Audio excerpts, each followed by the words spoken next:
We often think of the Olympians as invincible rulers, yet there was a time when they fled for their lives, terrified of a monster even Zeus could not defeat. I'm Nikos, speaking to you from Greece, and today we uncover the darkest day in Olympian history. The War of the Giants, and the rise of the most fearsome creature to ever walk the earth. His name was Typhon. The Titanomachy was over. Zeus and the Olympians had defeated the mighty Kronos and the Titans in a war that shook the very foundations of the universe. In the end, the surviving Titans were cast into Tartarus, condemned to suffer for all eternity. The victorious Olympians, led by Zeus, rose as the new rulers of the cosmos. From their magnificent palace atop Mount Olympus, they watched over the whole world.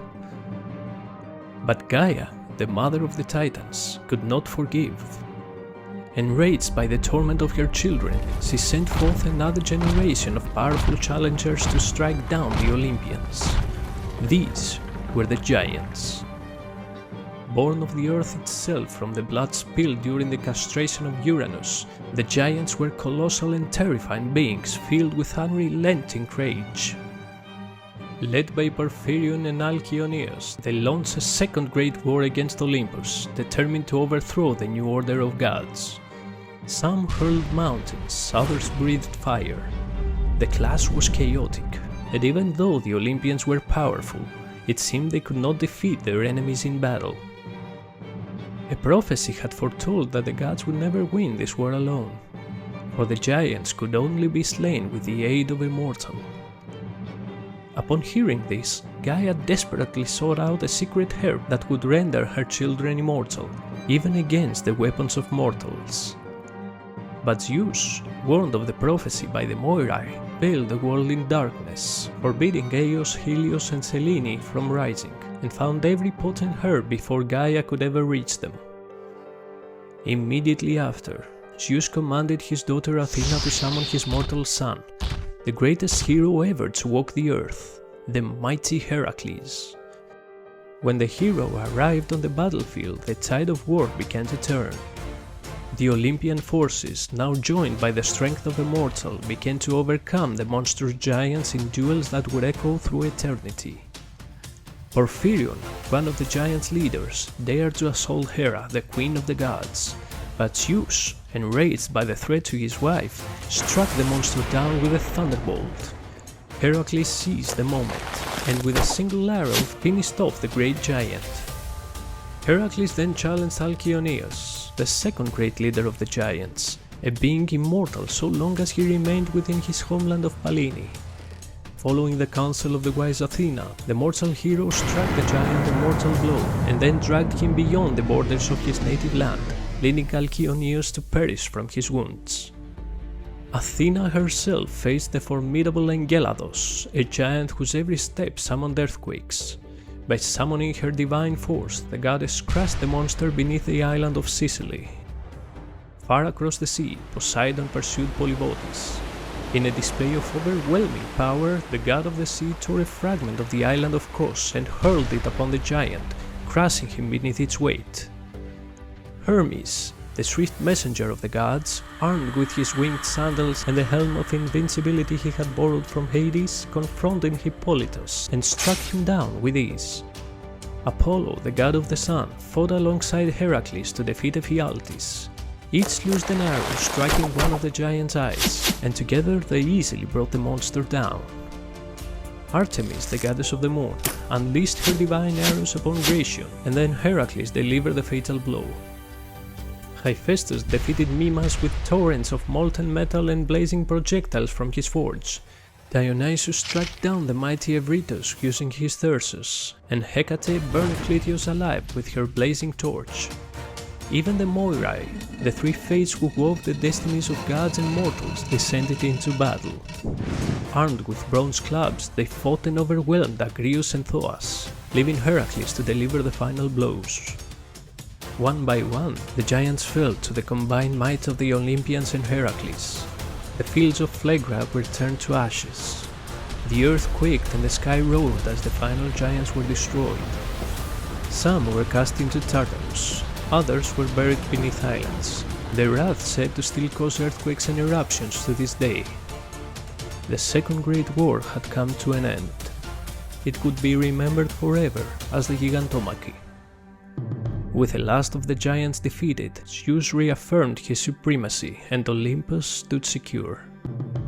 The world was once again stable and the age of the Olympians continued unchallenged, but only for a short time. For deep beneath the surface, the earth was seething. It was the second time Gaia, the Mother Earth, had watched her children be tormented or slain by the Olympians. Her heart, once a wellspring of life and creation, now burned with an unrelenting thirst for vengeance and destruction. In an act of unprecedented hatred, the goddess descended into the depths of the cosmos and mated with Tartarus, the deep abyss at the very bottom of the Underworld. From that dark union she gave birth to a force unlike anything the world had ever known. A monster unrivaled in both strength and fury. A colossus that defied all understanding. The very incarnation of chaos. His name was Typhon.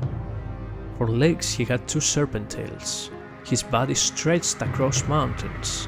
His wings blocked the sun. His arms could reach both the east and the west at once.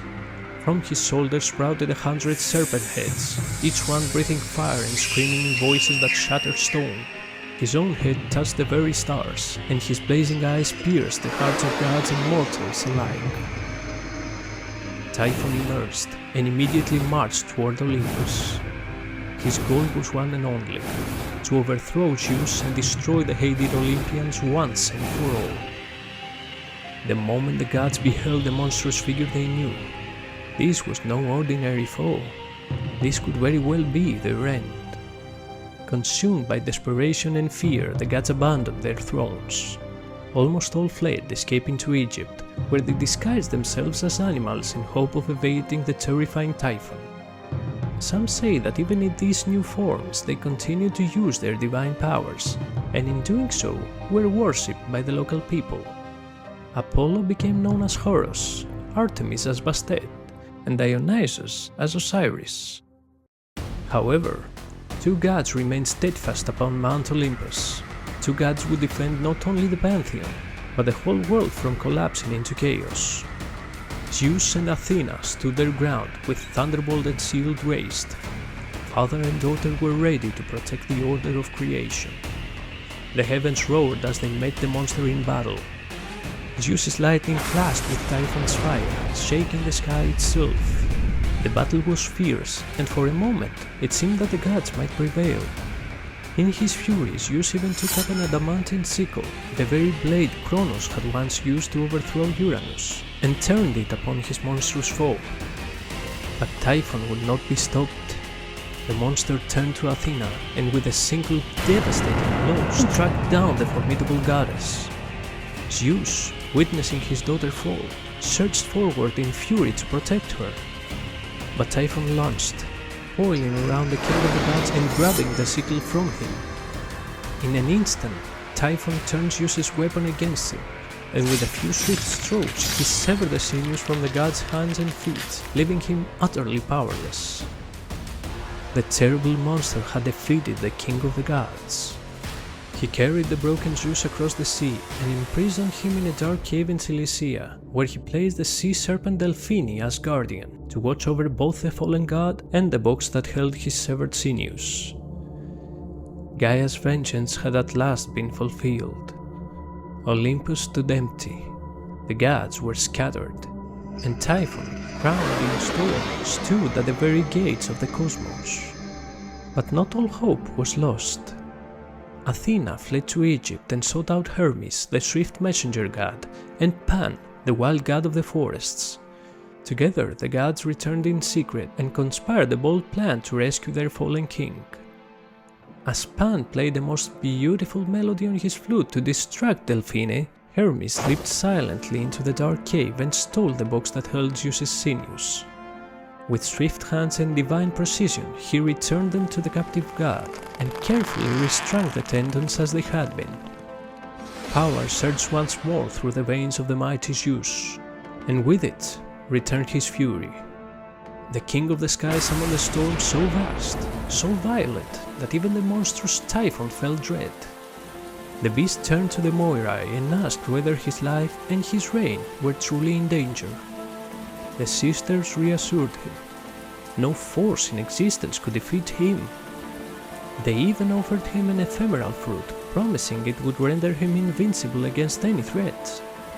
What the monster did not know was that the Moirai served order, and Typhon was the embodiment of chaos.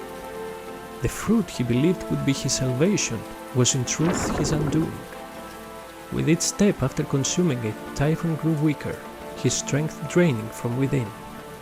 Sensing the shift, the great monster fled in fear of Zeus, racing from Thrace to Sicily. At last, the sky split apart. Zeus caught up with the beast, his lightning bolts tearing through the heavens. Typhon fought back, hurling mountains and summoning firestorms. But it was no use.